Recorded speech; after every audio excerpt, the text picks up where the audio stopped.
where it's most needed, where it will have the biggest impact. I think these are principles we can all agree on in the design of that fund. And as I mentioned in my earlier remarks, DCMS will be working extensively with government departments, local partners and others to design the scheme as it gets established.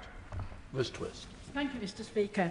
Our North East Mayor, Kim McGuinness, is taking child poverty seriously, with recently announcing £28.6 million for the North East Child Poverty Action Plan, including funding for a local pilot to expand specialist youth provision and including support which opens up pathways to future employment opportunities. Can the Chancellor set out how she will work with Mayor McGuinness from the earliest stages of the development of the Better Futures Fund to ensure it meets the needs of children and young people in my constituency of Blaydon and Consett and across the North East? Minister. Well, I thank my honourable friend for her question, and I was in fact pleased to meet Kim McGuinness just last week and to hear about the excellent work she is doing to champion the North East. And more broadly, in terms of the Better Futures Fund in particular, we know that the design of this fund must be truly a joint endeavour, and it must be built up through an open dialogue with a range of different partners who will be involved in the delivery. And I would like to reassure my honourable friend that DCMS's stakeholder engagement includes mayoral strategic authorities, so that they will be part of that process. Alison Bennett. Thank you, Mr Speaker. The Better Futures Fund rightly targets the needs of vulnerable children. One such group are those who are subject to adoption or kinship arrangements. Last week, the Department for Education announced that they would renew the Adoption and Special Guardianship Support Fund for 1 year, but they did not say that they would reverse the 40% cuts in per-child funding that were announced in the spring. Does the Minister agree that reversing those 40% cuts is vital for protecting families and keeping children in adoption arrangements? And will he meet with adoptive families from mid-Sussex so that he can better understand the benefits to the Treasury that investing in adopted families will bring? It's a bit, I thank the honourable member for her question about a very important matter. And as a constituency MP, I've in fact met families who have an interest in the fund and in the process of adoption themselves. And so I know on a personal level, from having done my work as a constituency MP, how important that is. I think what the Department for Education was able to announce last week was important in confirming the extension of the fund, and that will offer some certainty to those families who are affected. And obviously I will continue to work with colleagues in DfE to make sure we're doing all we can to support those families who are doing such an important role for the children and for society. Jim Shannon. Mr Speaker, can I thank the Minister very much for a very positive answer and for that commitment. But can the Minister confirm what steps have been taken to ensure that young people in vulnerable communities in Northern Ireland, what discussions have taken place so that they can fully benefit from the Better Futures Fund, particularly in areas most affected by educational disadvantage? Thank you very much. Well, I thank the honourable gentleman for his question. And of course, we want to make sure that the Better Futures Fund is targeted where it's most needed, that the investment is spent in a way that really improves the life chances, particularly of young people and children who face some of the biggest challenges ahead. And I note very much what he says about the area that he represents and the part of the UK that he comes from, and that is something which we will consider, obviously, as we develop the details of the fund. Bobby Dean. Mr Speaker. Thank you, Mr Speaker. Tax reliefs are an important feature of the UK tax system, and HMRC has invested significant resources in improving understanding of the cost and effectiveness of them. Since 2009, it has produced costings for 350 reliefs, including detailed analysis of the 38 largest non-structural reliefs that cost Mr Speaker more than £500 million a year. Bobby Dean. Mr Speaker, and I thank the Minister for his answer. He detailed that about 350 reliefs have been assessed, but it's my understanding that over 1,200 of that tax reliefs are on the books, and these amount to hundreds of billions of pounds of foregone revenue for the Treasury. So, given that over the summer the Treasury examined in detail the spending of all departments, I wondered if the Treasury was considering applying the same level of scrutiny to itself. Minister.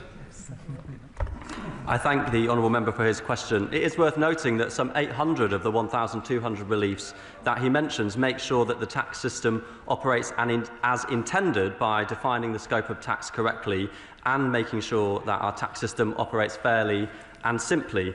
I'm sorry to disappoint him, though. I will not be able to comment specifically on any changes that we may or may not make to tax reliefs. Of course, any decisions will be announced at the budget, which is not today. We now come to Oliver Wright. Question 10, Mr Speaker. Minister. Mr Speaker, our financial services growth and competitiveness strategy sets out the government's 10-year plan for the sector, making clear our ambition that by 2035 the UK will be the global location of choice for financial services firms to invest, grow and sell their services throughout the UK and to the world. To support this ambition, the government announced the Leeds reforms, the most wide-ranging package of reform to financial services regulation in a decade. These reforms will turbocharge growth, put more money in the pockets of working people and create more good, skilled jobs right across the country. And I welcome you to new role as well, Oliver Ryan. Thank you, Mr Speaker. Can I also welcome my honourable friend to her role? Mr Speaker, small businesses in Burnley, Padiham and Briarfield are the lifeblood of our community, providing jobs and livelihoods to our people. And growing manufacturers and exporters, like the brilliant Barnes Aerospace in Burnley, are doing an excellent job at taking Britain across the world. Will she say out what the government is doing to support small and medium-sized businesses, particularly our manufacturers, particularly with access to finance?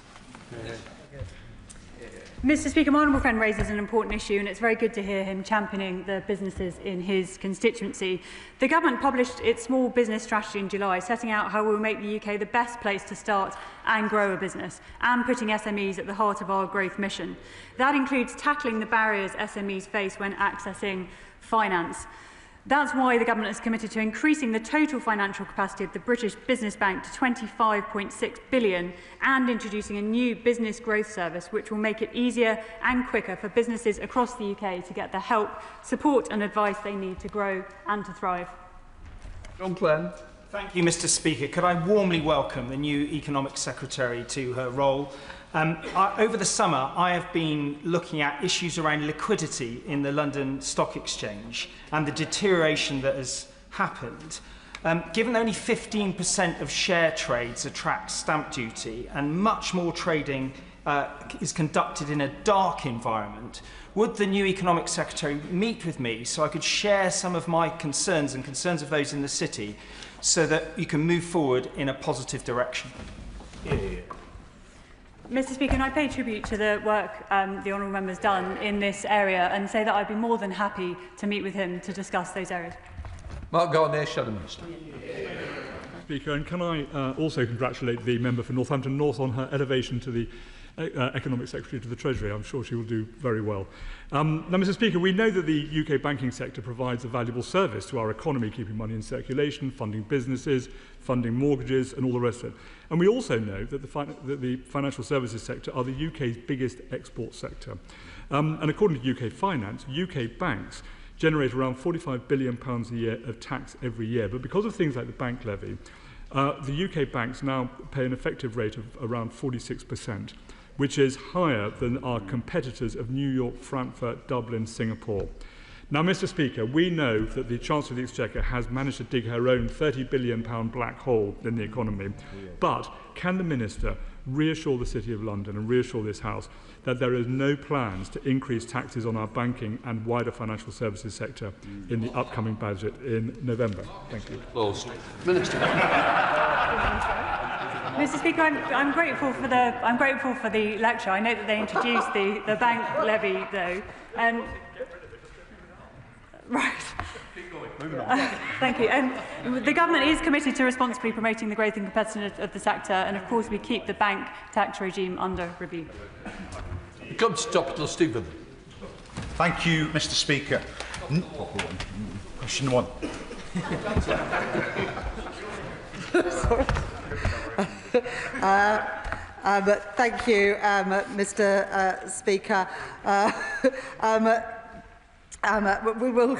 Sorry, I'm sorry. It's going very well. This government are committed to grow the economy. We're the fastest growing economy in the G7 in the first half of this year. We've done 3 trade deals and cut interest rates 5 times. I didn't even need to look at my notes to remember all that. Thank you, Mr Speaker. New polling by the Trade Union Congress shows that the public overwhelmingly supports packages of taxes on wealth, on banks and on gambling companies. It also found that 74% of 2024 Labour voters now leaning towards reform also back these measures. Will the Chancellor commit to protecting working people from higher taxes on their income by ensuring that wealth pays its fair share rather than imposing cuts and regressive measures? Chancellor. Thank you, my honourable friend, for that question. In the budget last year, we got rid of the non-dom tax status. We put up capital gains tax. We started treating carried interest as income, not as capital gains. We introduced new taxes on private jets. We put VAT and business rates on private school fees. And, of course, we changed the rules around agricultural property relief, so people who have farms worth more than £3 million would pay inheritance tax, although at half the rate that everybody else does. So there was a number of measures last year to ensure that the wealthy pay their fair share. Some countries around the world do have a wealth tax, but countries like Switzerland, for example, don't have inheritance tax. I think it would be a mistake to get rid of inheritance tax and replace it with an unproven tax without knowing what revenue it would bring in. Minister Richard Fuller. Thank you very much, Mr. Speaker. May I welcome the new members of the Treasury team and their courage in joining it, and also add those of the Shadow Chancellor of the Exchequer who couldn't be with us today. And can I particularly welcome the new Chief Secretary, who replaces the old Chief Secretary, who is now the new Chief Secretary. Earlier this year, Labour made a mess of its welfare reform proposals because they were rushed out to help plug a £5 billion gap in public finances. The result was chaos and a humiliating reversal for the Chancellor. Welfare spending is too high. It does need reform. And today, the Leader of the Opposition has pledged Conservative support to help the government develop a thoughtful plan on welfare reform. Will the Chancellor take up this offer of support? Shadow Ministers, it is topical as well for everybody else. Thank you, Mr. Speaker. Whilst the Leader of the Opposition is talking down the British economy, we are setting our sights on growing the economy and making working people better off. And no, we won't be taking any advice from the Leader of the Opposition, who is part of a government that crashed the economy, sending mortgage rates spiralling and putting pensions in peril. Richard Fuller. Mr. Speaker, I fear the dismissive response of the Chancellor fails to acknowledge either the serious state of public finances or the serious difficulties of her own position. Having extended economic uncertainty until just before Christmas, will the Chancellor at least confirm the November budget will include savings from welfare reform? Chancellor. Thank you, Mr. Speaker. Well, in the legislation that was passed before the summer recess, we did reform the universal credit system in a way to reduce the gap between what people on the health element and the standard element got. A reform that will help more people into work, as well as the £1 billion package of measures to help people, particularly those who have been long-term unemployed, get back to work. The honourable gentleman opposite says that is spending. Well, actually, getting people into work, paying taxes and paying less on benefits is good for the economy, and it's good for those people who go back into work. Orrin Edwards. Thank you, Mr. Speaker. Last Friday, I visited Demelza Children's Hospice, which does amazing work for children and their families, but they need certainty and sustainable funding to survive. So will the Chancellor consider extending the Children's Hospice grant for the next 5 years, increased in line with inflation, to help them to plan and to deliver these vital services? Minister. Mr. Speaker, the government is investing £100 million to improve hospices' facilities and a further £26 million of revenue funding to support children and young people's hospices this year. This is the biggest investment in hospices in a generation, and details about the funding arrangements for 26-27 will be set out by the Department for Health and Social Care in due course. Helen Maguire. Thank you very much, Mr. Speaker. Pubs are at the heart of the community in North Shropshire, whether they are community-owned pubs like the White Lion in Ash or the Horse and Jockey at Northwood, Camera Pub of the Year like the Bailey Head in Oswestry, or attached to a microbrewery like the Stonehouse Brewery in Malder.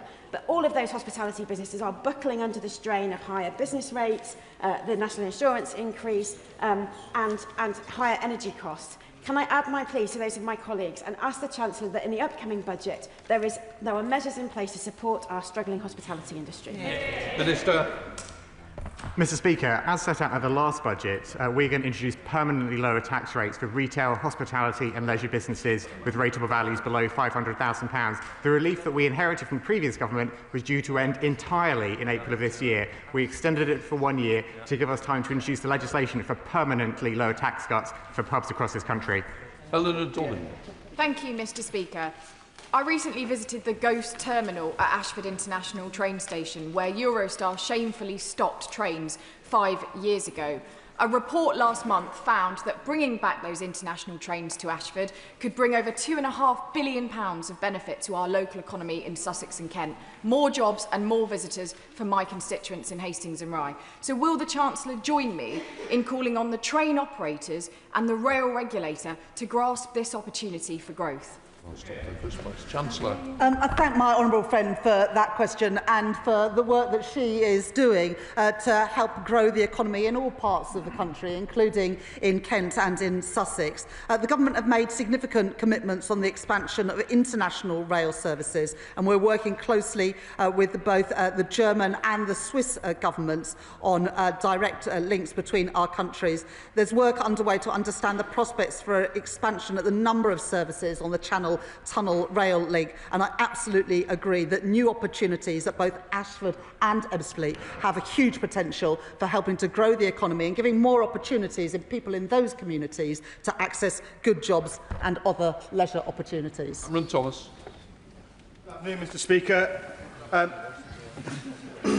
The 52 pubs in my constituency provide vital community spaces, and they tell me that this government has hit them disproportionately hard with its increases in employer NICs, on top of soaring energy prices and as yet unfulfilled promises on business rates.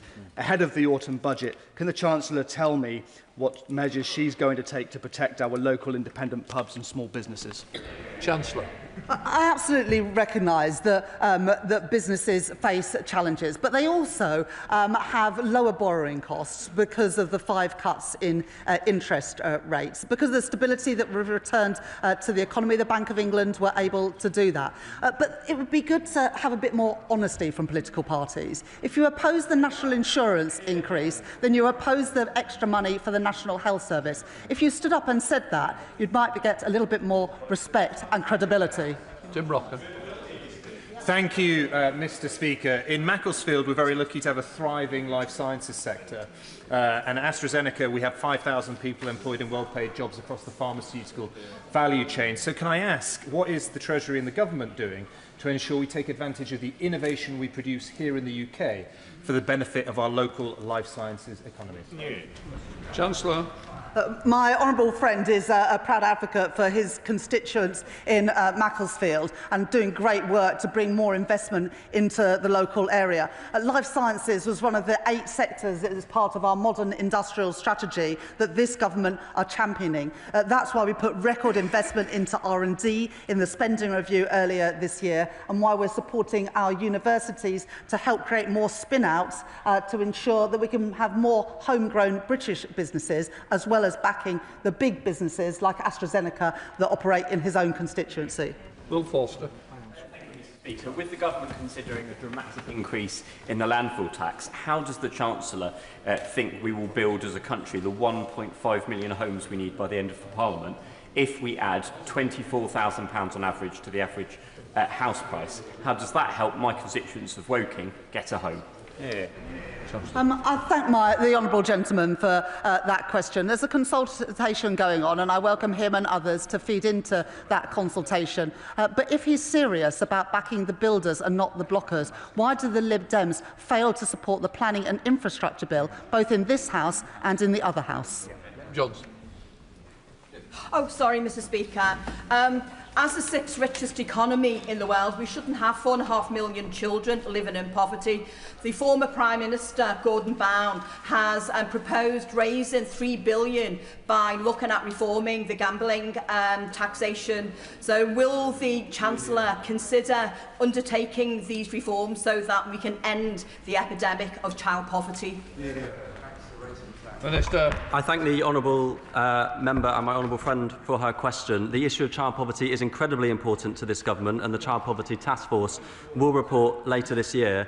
May I add, Mr. Speaker, this is also a really important personal issue for me. I grew up in a family where we had very little money and I received free school meals as a child. And for those children across the country who are living in poverty right now, I hope they and their parents will know that this government is on their side and we will do all we can to invest in our welfare system, invest in our economy and invest in making sure more people can get into work so we can get poverty down rather than have it rising as it did under the previous government.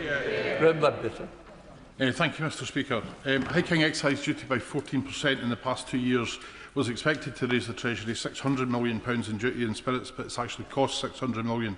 With 70% of spirits produced in Scotland, this is nothing short of a tax in Scotland. There are 77 days to back Scotch, support Scotland and sustain growth in the iconic and entrepreneurial sector. Will she therefore commit to reversing the government's attacks on a great Scottish success story and bring down whisky duty at the budget? Minister.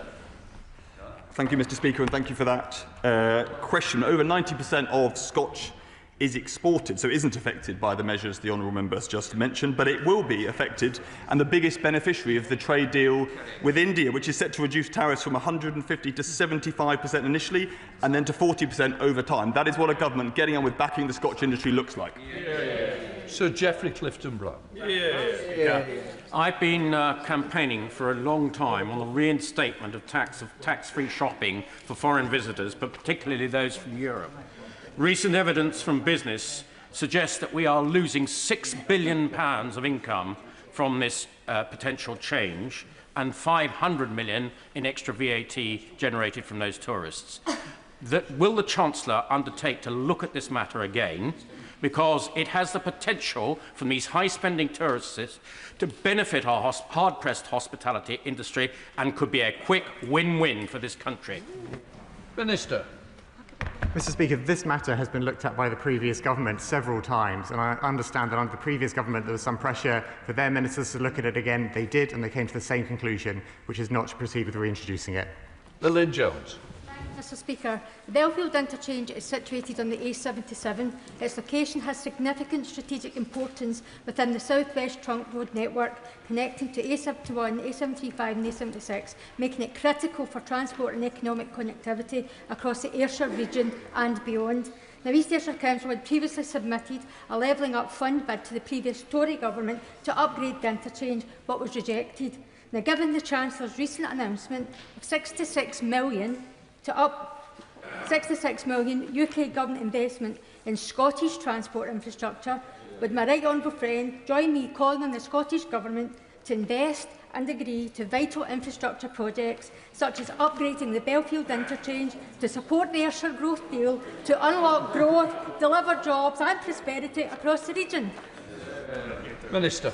Mr. Speaker, I agree with my honourable friend that it is critical that the Scottish Government uses the funding it has received to invest in vital infrastructure projects that support growth and put more money in people's pockets. Well, I'm sorry, I'm now going to go on to the UQ, so I'll let the front bench clear.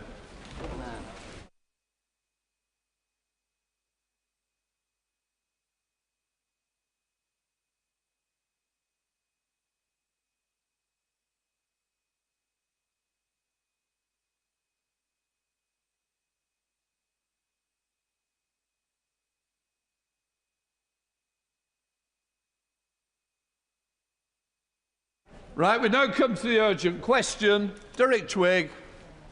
Thank you, Mr. Speaker. To ask the Secretary of State for Business and Trade if he will make a statement on the cyber attack on Jaguar Land Rover and what assistance the government is giving to businesses to help protect them against cyber attacks. Minister, and welcome to your duty. Thank you very much, Mr. Speaker. Let me start by saying I fully recognise the anxiety and deep concern that employees will be feeling at Jaguar Land Rover and across the supply chain. We, the Government and the National Cyber Security Centre will do everything in our power to help resolve this as soon as we possibly can. We are engaging with JLR on a daily basis to understand the challenges they and their suppliers are facing and are monitoring the situation very closely. I have spoken to the company myself and will have a further meeting with the Chief Executive Officer later this week. The company has also invited local MPs, I understand, to a question and answer session this Friday. The NCSC has been working with Jaguar Land Rover since last Wednesday to provide support in relation to the incident, I'm sorry that there's a limit to what I can say in relation to the specifics, because I don't want to prejudice the ongoing investigations. The cybersecurity of the UK, however, is a key priority for the government, crucial to protecting the public and our way of life and a successful growing economy. We have been taking significant action to help protect businesses against cyber attacks. We're reducing cyber risk across the economy by making technology more secure by design. This includes the Product Security Act 2022, which was introduced by the previous government, which requires manufacturers to build security into the manufacture and operation of internet-connected devices.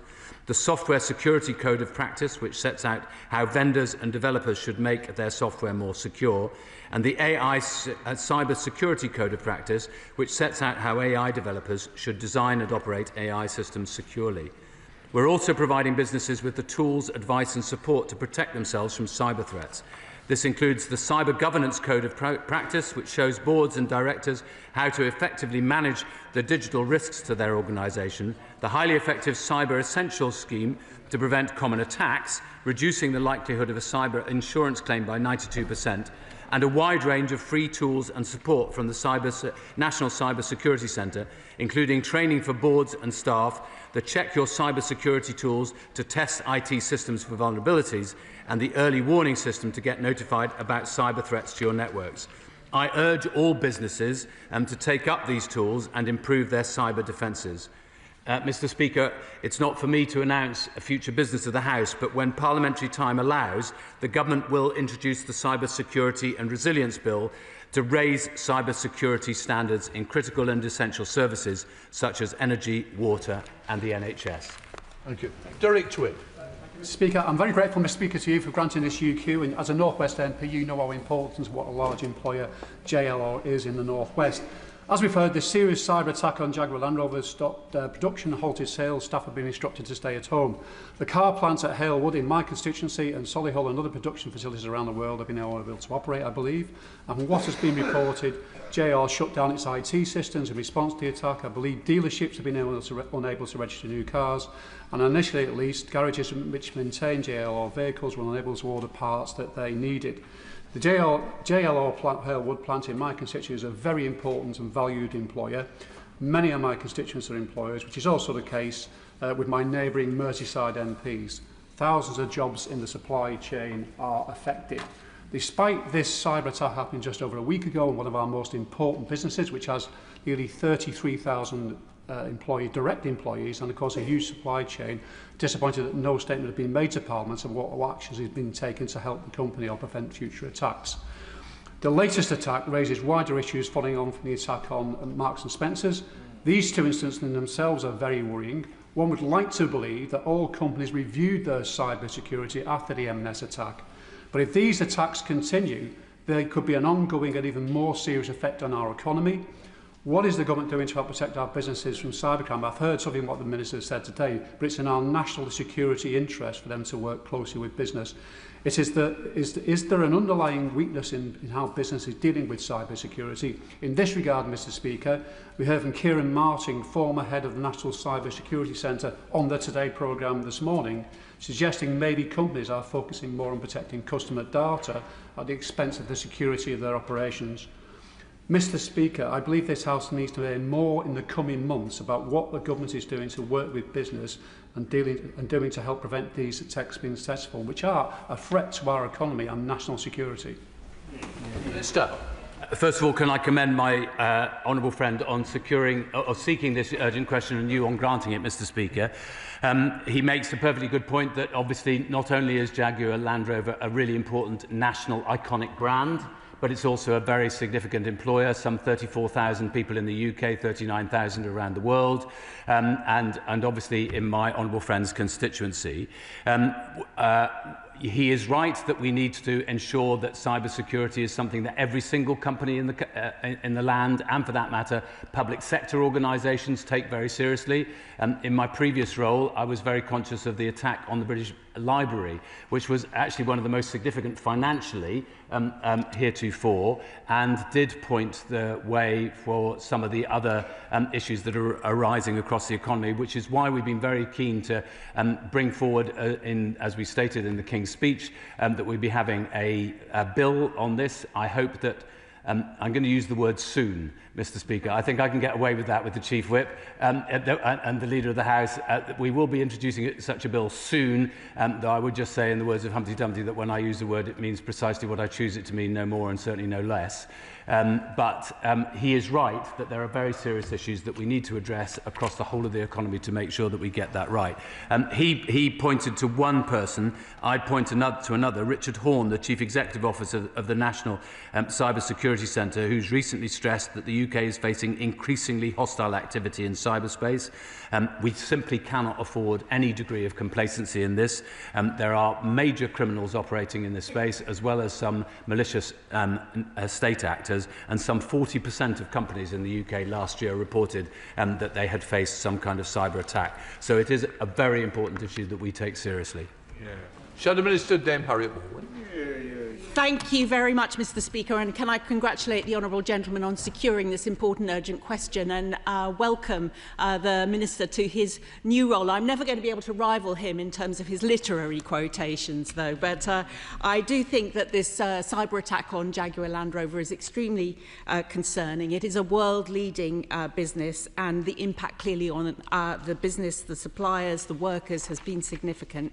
And I hope that the whole House agrees that we must use the full force of the state to crack down on cyber criminals. So can the Minister, and I appreciate he is constrained in terms of what he can say, but can he inform us when the government and the National Cyber Security Centre were informed of the attack? What kind of support is the government and law enforcement agencies able to offer Jaguar Land Rover? Is there any assessment of how much longer the government expects this disruption to continue, because it's really impacting the supply of vehicles? And this attack is just another in a series of attacks that have taken place against British brands, iconic institutions, and he says 40% of our businesses, including the attack earlier this year against Marks and Spencer's. So how is the government acting to prevent future attacks? Can he elaborate on that? Has he identified who is responsible for this attack? Can he rule out this being a state-sponsored attack? And if the group responsible for the two attacks on Jaguar Land Rover and Marks and Spencer's are linked, what progress have law enforcement agencies made in pursuing them? Thank you. Minister. Mr. Speaker, I'm not sure whether the Shadow Minister is in a new role. She's not, so I won't welcome her to her new role then. I welcome her to the dispatch box nonetheless. She's asked a series of questions. I'll try and answer the ones that I can as precisely as possible. First of all, she asked when they were notified and when they were engaged. The NCSC have been engaged since last Wednesday, and we do have an undertaking that when people do get in touch with the NCSC, we will get into the response will be very immediate. Secondly, she asked what engagement there is from government. So obviously the primary engagement is through the NCSC, and they are fully engaged and devoted a team to the work there. It's also in the public domain, I think, that the ICO the Information Commissioner's Office were notified. That's not because I should clarify that JLR are certain that there has been a data breach, but they want to make sure that they've dotted every I and crossed every T, so that's why they've notified the Information Commissioner's Office, who are also engaged. She asked about a timeline, about when we're going to get this resolved. I really wish I'd be able to provide that. I can't. And I think she will understand why. This is a very live situation. This has been ongoing for a week. I note the points that JLR have been making themselves. And as I say, there's going to be an invitation, I think my honourable friend should already have had one, for all local MPs to a Q&A session on Friday morning, when they hope that they might be able to provide more information.